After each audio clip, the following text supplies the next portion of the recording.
For me, it's that aha moment. You've done all that hard work of getting the information out and you're translating it into this 3D environment that they just didn't know how to describe it, and you've just showed them the vision. Your parents are going to drop you off at the entrance of the school, and this is the front doors. The canyon, the separate cafe.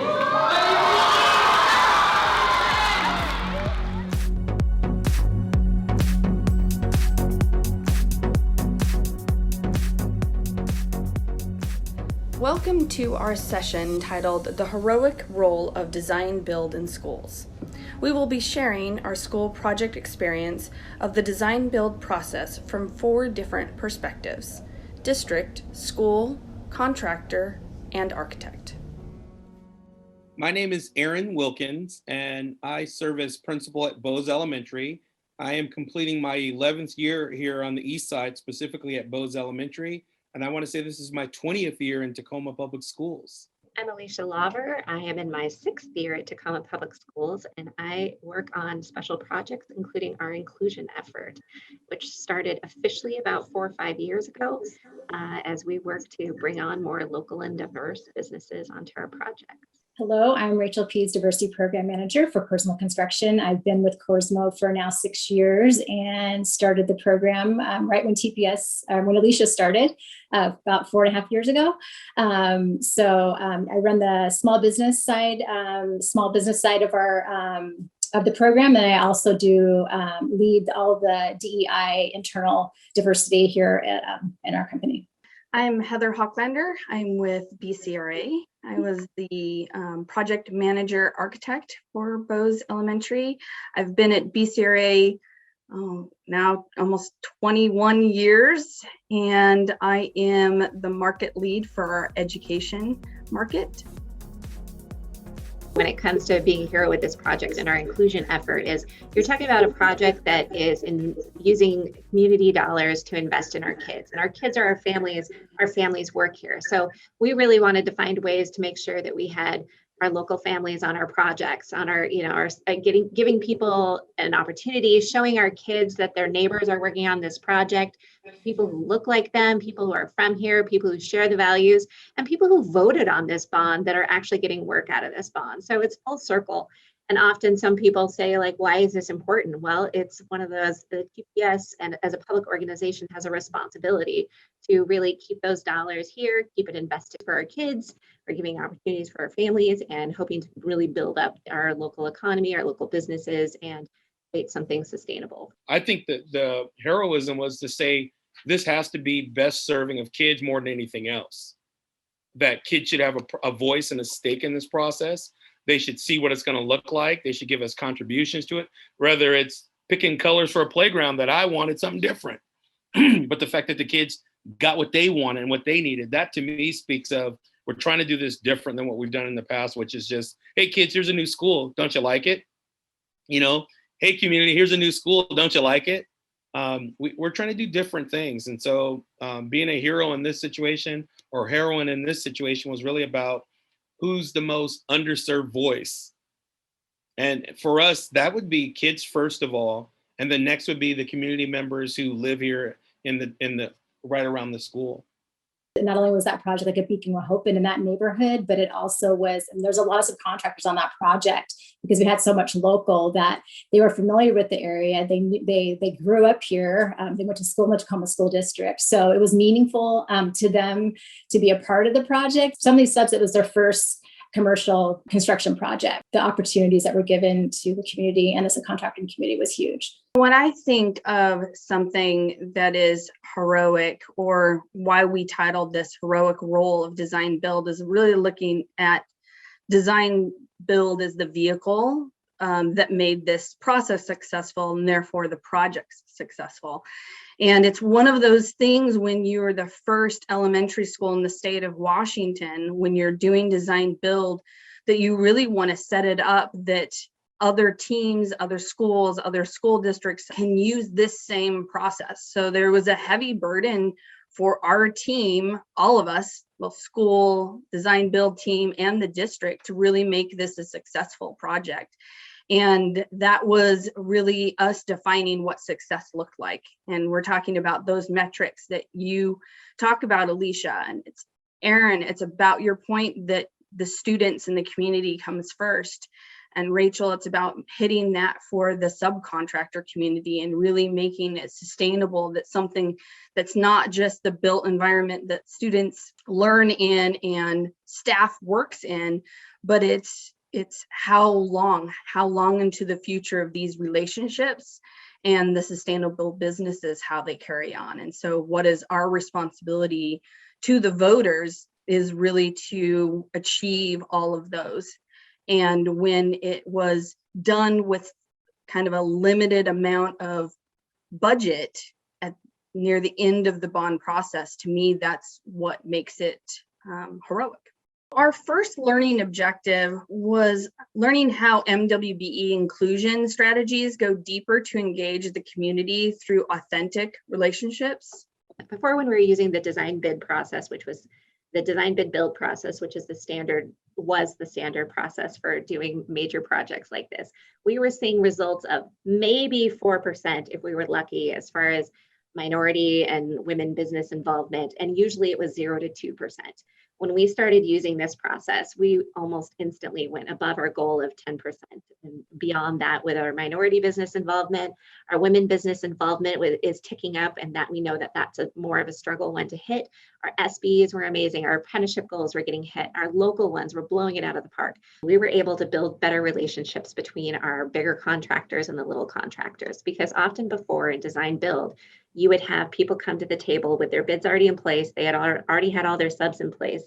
And we couldn't give any credit, basically, because of the entity that we are. No credit could be given if this business over here was super inclusive and using lots of local businesses or MWBEs or SBEs, veteran, any of that.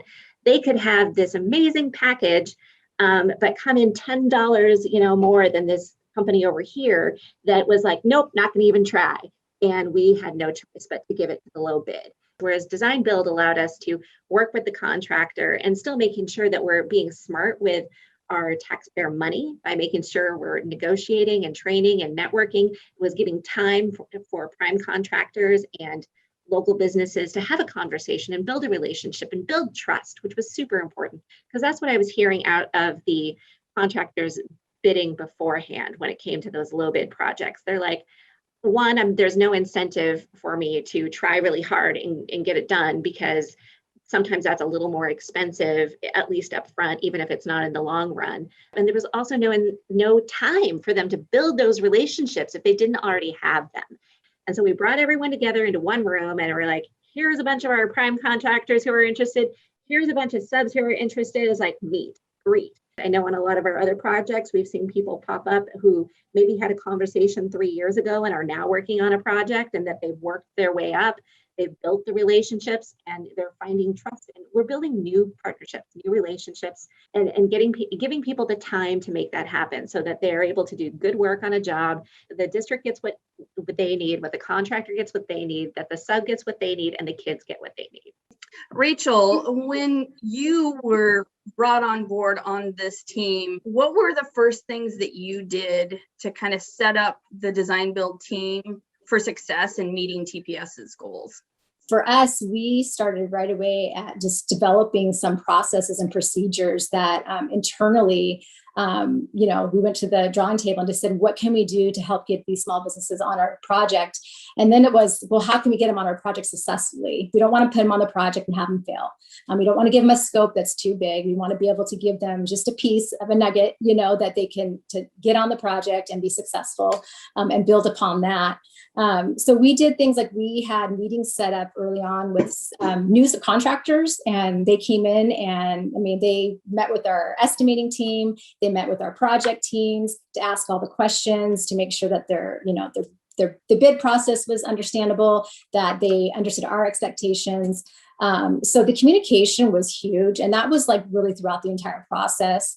And then training my internal team, we had to really get honest about, hey, we realized that not everybody in our team understood our why and what we were doing. So it was really pulling it back and saying, okay, we need to train our internal teams from, estimating all the way down to our, our carpenters in the field. Like, this is what we're doing. This is our why. This is why it's so important, so that the mentorship could not just end when they're on the project, that the mentorship continued throughout the entire process. So it really helped having an owner who wasn't just giving us a directive, but saying, hey, let's work this out. Let's figure this out together, so that, we're like-minded, and it's as seamless as possible. It's unfortunate that we can't do every project design build, because you have so much more flexibility with bringing on these small businesses. Objective 2 that we highlighted was learning about how the design build process can address the needs of a school community and create meaningful ties between a district and a neighborhood. I didn't know a lot about design build when we first began this process, but what I learned in this process was, I initially thought my job was to keep the constituents beholden to the owner, meaning I thought my job was to help craft a vision of acceptance of what the district was going to put forth for Bose, which is different than co-crafting a vision for what was going to best serve Bose. And I found that out really, really quick based upon the hours and hours of meetings that we had related to what are the programs? What are the key pieces? What is it that would benefit the community? What is it that would benefit the students? What would be most functional and affordable and for teachers to be able to carry out their craft? That's a completely different model than what I initially thought we were going to go into, which I thought was, I'm really here to just kind of be a mediator, to keep staff happy, keep the community happy, but at the very end of the day, carry out a vision for the district of, we're going to build a new school and we got to do this new school. But at no point in time did anyone ever from the district say, Wilkins, that's your role. I just interpreted that based upon what I had seen other principals struggling with, which were them fighting with community members about what the school should look like and how it should function. So in my mind, I thought, man, how are we going to avoid that piece? And I think the way we did that is we had a very transparent process, which was about, these are the programs, these are the things that are going to best serve students first and foremost. And that became our priority. And then we started thinking about, how are we going to wrap input from various stakeholders into the process while still allowing people to know, you may have an input role, but the decision-making will be that lead team's decision-making. But more importantly, I think the thing that I really like to bring out was, I met with Morris Aldrich, and he said to me, you know what your school needs best. You know what the community needs. I'm going to trust you to make decisions that honor that end. And that's exactly what he did. And he says, as you need support, as you need help, come to me. We'll work with you. But the reality is I was set up with really, really good people. We had a really good lead team. We had good contractors. We had really good architect. We had very good people from the community who were making sure that the relationship was working. Our PIO office worked really well. But at the very end of the day, it was all about collaboration and getting on the same page about what was going to be beneficial. We talked about safety. When this meeting began, at the very beginning, the first thing I said is, I want to have a school that doesn't look like a prison, but at the same time maximizes safety and visibility for our kids. I don't want 5,000 different breakout rooms and corridors and courtyards and all those things that you can't see kids or people on campus. I want something that is appealing and well lit, but the more important piece, visible by the community. Because if the community can see what's going on campus, that gives us the opportunity to have people share in keeping Bose looking good over the long haul. If we're going to be a welcoming school, we have to have a school that is easy to approach. And that means they have to be able to see where administration's at right off the bat. How many principals say they want their office space to be where the people are at, right? We want to hide because we don't want to be disrupted on a regular basis. Well, the architects designed this building in such a way that we can see when families are coming up and they can see us. They can see we're in the office. So there's no hiding. It's about being there and available for our families when they need us. So they don't have to go through 5,000 different channels to get to us. That was a safety issue. There was a supervision issue, and there was visibility. And I remember also, Aaron, I think a big component of community that we saw kind of first off was what student drop off looked like and how that impacted the community within blocks of the school, both morning and afternoon, to back it up, and how aggravating that was to the entire community, and how important it was for us to really pull that onto the site itself and really, free up the neighborhood to have access to the neighborhood. I'm glad you talked about that, because there's been some unforeseen benefits on top of the ones that you just talked about. So first of all, we have a very long, and this is purposely designed this way, long pickup drop-off area for our families. It reduces congestion on 65th Street, because in the previous school, you had families parking in front of people's driveways so they couldn't even leave. People parking in front of their mailbox so they couldn't get their mail. Well, now we have no traffic on 65th waiting to get in this process because of the campsite is about 23 acres, I think about, is what our site sits on. It created the opportunity for us to have this long pickup drop-off lane with the visitor parking too as well. In addition to that, that says a lot about what we really value too as well.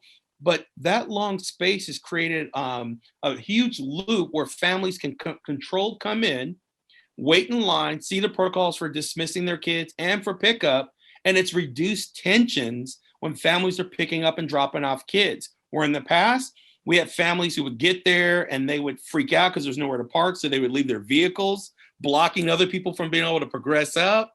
Well, that's been eliminated. We now have a space that optimizes supervision for dismissal. I can see every single kid before they leave the campus. You've got one principal and an assistant principal that's at the very front where that pickup drop-off is. We can recognize who the families are in that line and know if they're the right person. If they're not, we can hold the kids before they even get to the car, because we have this wonderful bench design area right by the pickup drop-off area. So our kids are housed in a safe area where they don't get run over, and we can identify who's coming to pick them up. And the same thing's true at drop-off. We're there so you can see who's dropping them off. Those things have honored the community, first of all, by eliminating people parking in front of driveways and mailboxes. Two, it's made the wait time so much less, because the way they designed it, people drop off and they pull off into the middle lane and they roll out. So people aren't waiting. I'm predicting about 20 minutes before we clear out a cycle of people getting picked up and drop off. Let me tell you what it was at the old school. Hour to hour and 30 minutes. That means you got these parents who've been waiting on the street trying to get in, can't get on, they're hot, they're ticked off, and then somebody gets out and leaves their car. So by the time you get there, you're not having that cordial, hey, have a great day, I'll see you tomorrow. It's more like, look what you've done to me, Mr. Wilkins. Fix this problem. The other piece I would add too is separating parent pickup from staff pickup. If you have a campsite that can do that, a work site, the most important piece you can do for the beginning and end of every single day, because you're not competing for the space anymore. Families can come here easily and leave. Staff members can park and leave, and putting the bus loop where the staff park, ideal. These are things that really honor people's time, and they reduce tensions. We know that there's road rage, where there's pickup drop-off rage at school when you have poor systems. We've virtually eliminated those tensions by this new design. Objective 3, how progressive design build maximizes value in order to elevate school from a learning environment to a true community asset. We have to have resources here that truly welcome people to come here. You can't say we're a community school if all you say is come when we have conference nights, come when we have a play or some big thing. You have to create a space for people to come to. And hence the community room was an awesome thought, because what it did is says that if we want our community to be a part of the school while still providing for maximum safety for kids, we have to have a space that's designed to house that to happen both during the school as well as after the school day. And so designing a community room where you can have members gain access to the building while out having full access to the entire building, having external doors, while still having restrooms and resources like a kitchen, refrigerators in there, copy machines, all of those things were cutting edge, because we kept saying to our families before the new build is, Please come join Bose. Please be a part of Bose. And then they get there, there's no community coffee pot. There's not even a room waiting for them here.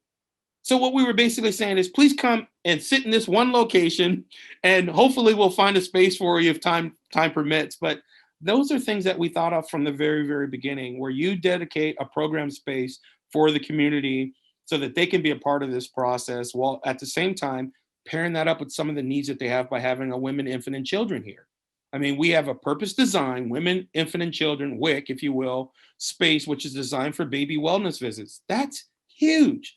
In this day and time where every space has to have accountability, what you build for shows you what your priorities are.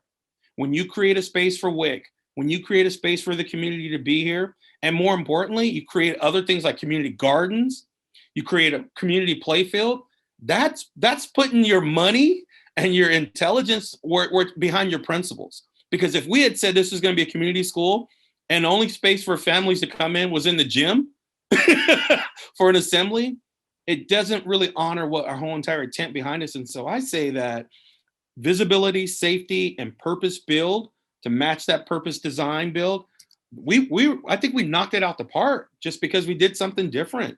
You know what the greatest thing in the world is when I come to school, and I know I'm taking too much time, so I'm going to be quiet.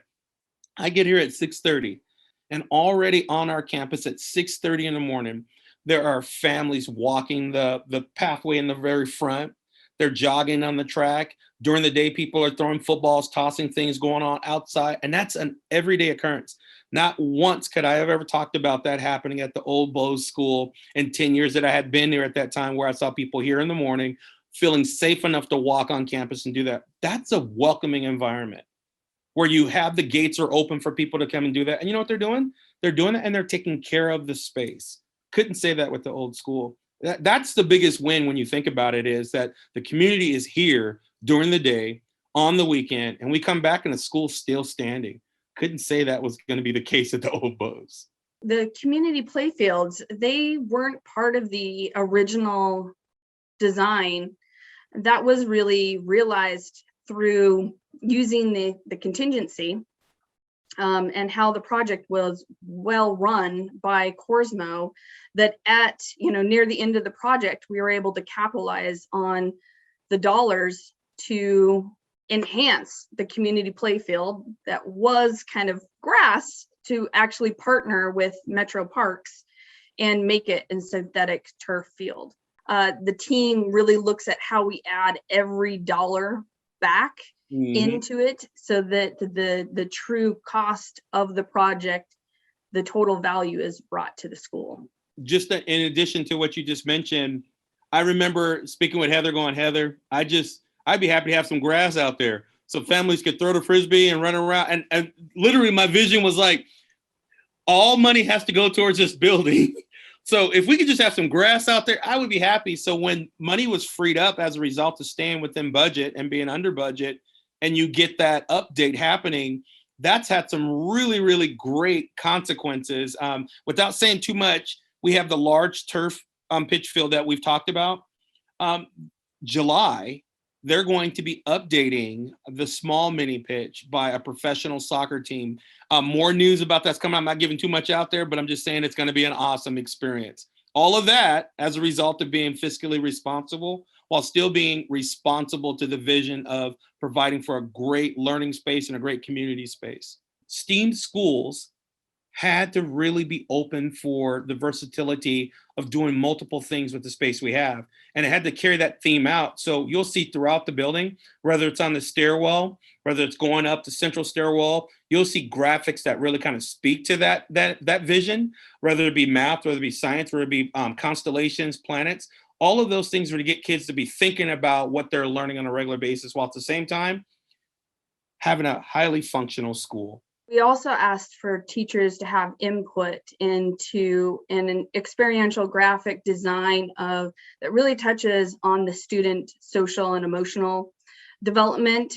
Dare to be you, dare to be kind. Oh, hey, you know what? You're understating how awesome that is, first of all. So the way the cafeteria was designed, now this is awesome, okay? I wish I could say that I'm the one that came up with this idea. It was not me, okay? But the way the cafeteria is designed, it's centrally located. There's glass windows around the cafeteria. And on those glass windows, there's all kinds of words of encouragement that staff came up with that they wanted to promote imaging, if you will, around for students. So not only do kids see each other in the cafeteria, as they're looking in and out, they're seeing that messaging up there. And those words are kind of like, if you will, what staff wanted to impart to our students, what was critical, what was crucial. So if anything, they put a legacy forward towards families to see what was crucial to us about our kids. If you create a cafeteria with glass windows around it, it tells you that your priority is what? The kids. We were really, really concerned about building a bridge between what we're trying to get kids to learn and when they leave Bose, and to make sure that the building reflected that. Hence, there's this wonderful design in the very front of the school where we have like a mimicking of a suspension bridge in the front where our canopies at. Those are awesome. I mean, those are awesome pieces, but none of those things were designed to do anything else but to spark curiosity in kids and build a link between what they're learning in school and what they potentially might be doing for a career. Objective 4, we're going to discuss how to learn different ways that you can use design build to create opportunities for advocacy in the process, programming, and community. When people from Bose community, specifically teachers that have been here for a long time, and some community members came, they found out that some of the people that were in this design process were people who were former students of Tacoma, some former students of Bose. They felt that there was more of an investment of what was going on by the district. So it wasn't like there was this plan, have school A, school B, what do you want between A and B? It was more of like, okay, as you design this school with people that are shareholders in that they're former students, that they're from the community, that they're people of color, people of different groups, guilds and everything. They were excited to hear that this was something that was more purposeful. It wasn't just, what's the end product? Let's get a school. It was like, what are we going to do to really make this a meaningful process? What I loved about that is it just catered to the whole entire notion that we want our kids to see people in their various guilds. And we've never had that opportunity before. Being a STEAM school, based on science, technology, engineering, arts, and mathematics, if you don't give kids an opportunity to see that there's more careers, more than just entertainers and athletes, by bringing them in and seeing the building being put up and designed, then it's one thing to say that we want kids to dream big, but not put people that look like them, that are from the same places as them, that have the same desire to see this community rebuilt and built up and propped up. This was an awesome experience. I never thought that I would be meeting with so many different people who had one concern, and that was not just product, but doing something good for the community. With the Bose project, that was the first one where we launched a networking event to kick off the process. And some of that came from talking with contractors and subs and realizing that often they just didn't know each other. And so instead of it just being a walkthrough for the prime contractors and stuff like that, we decided to add to it and get everyone together so people could walk through the building, get a feel for the building, and then really come together and get to know the project. We had our Chief Operating Officer, Chris Williams, speak. We had Morris Aldridge, our Executive Director of Planning and Construction, speak. I talked about some of our priorities. We really came together to really give the picture, again, not just to the prime contractors and architects looking at this project, but for all the subs there so that they all understood the picture of this was to connect people. It was really kind of an awareness building thing of the project, getting to know the community, getting to know the building, and getting to know each other. And it's one that we've relied on since then. And COVID's kind of taken away from us a little bit. And we're looking forward to really re-engaging with that and having those opportunities to harness our new projects and building on that community of our contractors and subcontractors. I'd never been to a meeting like that was that size. There were so many people there. Like Alicia said, there was a lot of contractors there, but there was a lot of subcontractors. And I think that meeting was a perfect setting to kind of form some collaboration because the message was very clear from TPS that, what they wanted to do. And I think all of us at that meeting kind of gulped and said, wow, this is no longer checking the box. This is intentional work and they're serious. So I know that we had met a few subcontractors there at that meeting that we ended up bringing onto our project. the first thing that we did was we partnered with TPS and the city of Tacoma. And we said, unlike anything I've ever done or seen, we all came together and collaborated to reach out to the community. So, Alicia had her database of people, I had mine, and the city, Linda Womack, she had hers. And we did three, I think it was three of them that we did. And we did them all together, which was so unique. And normally it's all on the GC to figure that out and to get that excitement and get some interest in the project. And it was so unique in the sense that we were all team members and we all worked together, and it just formed a really beautiful collaboration and partnerships with the owner and the city. What a difference it makes on a project when you can work with your owner. I mean, TPS was the best owner I've ever worked with as far as helping us meet these goals. And then with BCRA, we decided to do a field trip on the project, which was so fun. So we took the students from a local middle school, and we brought them in. BCRA did the first part of the day where they, showed them about, what does an architect do and how does the process work when you're designing a building. And it was just really, they had them in breakout rooms, and it was just awesome. And then we bussed them over to the project, and, we had them actually put hard hats on and safety vests and glasses on, and we let them, walk around the project and not just see what was going on, but ask the trade partners and electricians. They said something about, their line of work. So, really, I look at that as, my thing is with the youth is we need to do a better job of exposing them to the industry. A lot of these students that went out there, they're inspired and asking questions, and they're thinking, hey, I can actually have a really good career in the construction trade industry. And then another thing that we did was we brought on 4 TPS high school interns to work on bows. And so that was really awesome to have that. And, we actually sent them out to the job site for, a couple of days during the week, and they would go and do photos and see the site and ask questions, give them a little bit of training as well. They helped us like submittals and RFIs, and we gave them some tasks to do. And all 4 of those students ended up going into something as far as the trades, their post-school. So, and keeping in contact with them. So that's just been really a success story. We also offered one of the interns position at our company. So we're still waiting to hear back to see if that would work. That would be a really great success story. We did have the family fun night, which was awesome to interact. And, you meet the families and you met the students, and to hear the excitement around this project. Project was just so unique in so many ways. And it was so meaningful to everybody, the community, the parents, the kids. They felt like they were part of the process. So that was really fun. We realized the importance of that and that we need to implement that more into our processes.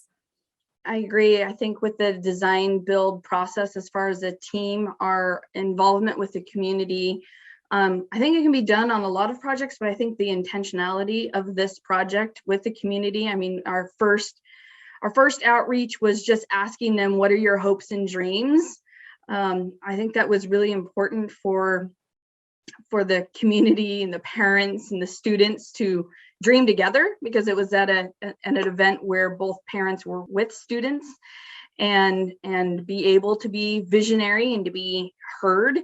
And then a series of events. I think we were out there for an event almost every 6 months, if not more, and getting to know the parents, which I haven't, unless a parent is on the design advisory committee or part of the design process, you don't necessarily get to know them. And we were there enough, both Corsmo and BCRA, that we got to know parents too.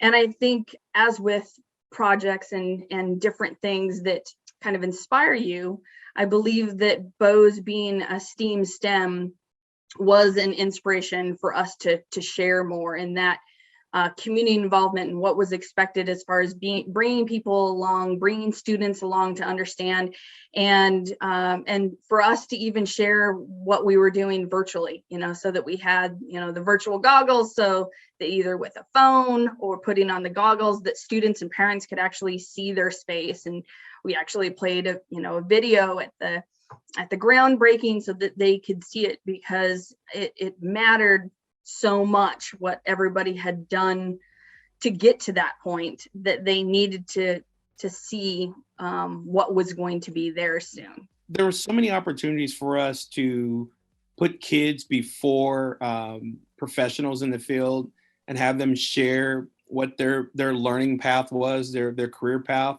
I mean, that was something that was really huge, and we didn't know that was going to be something that BCRA or CORSMA were going to be open to. I mean, we were doing tours. How much trust is necessary to bring kids and community members onto an active construction site? I mean, if anything, that right there speaks to the relationships and the importance of community amongst all those different people. The part that probably was most dearest to my heart was when we brought in a group of 3rd and 4th grade kids to go see the school as it was being built. And they had an opportunity to ask a couple of questions. What did you study in school? Is this what you went to school for? And then what gives you joy about what you're doing? And they asked these questions. And what was awesome was there were lots of women on site. And that to me was awesome. Can you imagine having not just young girls? That's powerful, right? But seeing boys re-envisioning women in roles that they probably had never ever seen them in before, that was powerful. Are there any lessons learned that kind of comes to mind when you know, now that TPS has a few more design build projects under your belt, and Rachel, you've been able to develop relationships and understand what subcontractors need. What are some lessons learned? We really have, kind of on a positive side, we really learned to ask for what we need, ask for what we want, and put it forth. As we've been moving forward, I've also been learning about the need to talk about that it's not just the dollars that we're talking about here. It's not hiring just one contractor to meet your percentages. I want to see multiple businesses. Like Rachel said, how do you break out these scopes that make small businesses successful?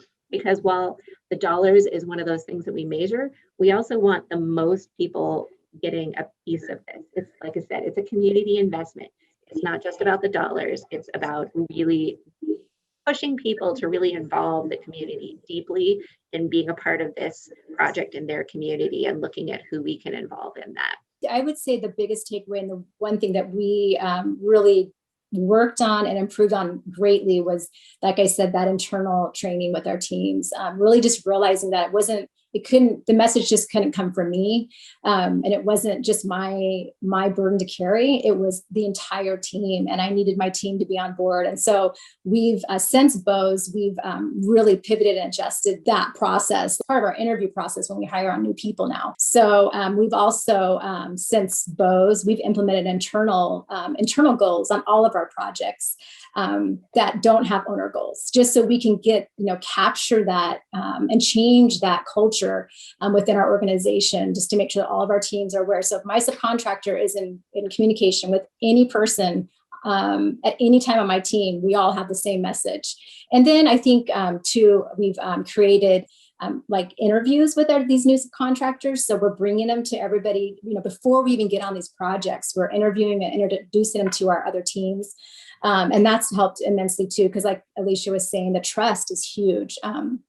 A lot of these subcontractors are jaded and they don't want to work for a big contractor because they've been used and abused. And so it's, bringing them back in and building that trust with them has been really effective for us. One of the things that through an MWBE, and when you talk about that culture process, one of the lessons learned for myself and BCRA was being part of design build.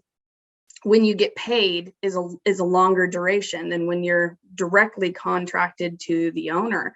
And what we ended up seeing is needing to have conversations about their, a smaller business cash flow, and making sure even beyond Bose on other projects during COVID is, if they needed to be kind of paid ahead, and really felt that as an established business that has brought these team members along, it's our responsibility to make sure that they were successful in this, and just having those conversations. So that's one thing that we saw coming out of this. One of the things that's different about design build versus when an architect team is brought on board, and then it's carried on to the contractor. And one kind of story comes to mind with that. When you are teaming and you're interviewing together, you're really needing to have a common vision and goal and focus. And I think a lot of that is understanding what the client's goals are. In our interview, I remember our structural engineer, and she said, no structural gymnastics. We want to put the money where the students are, and that's not in the dirt, and that's not in the structure. That's really where the learning environment, where they are, and how can we maximize this? And I feel that, progressive design build, because you still have that partnership, is as the perfect project delivery to be able to have that perfect marriage of pushing for as much as efficiency to achieve the goals that the project is achieving and for their learning environment. You're getting that real-time feedback as far as cost information. And because when we're designing, it's not means and methods. And when you have a contractor there that can talk about the means and methods and really leverage that into the design in the most efficient way possible, that's where you achieve the value that progressive design build can give to a project. Thank you for listening to our session. I hope you have heard the benefits of using the design build process to create an inspiring learning environment and enhance it to be a community asset.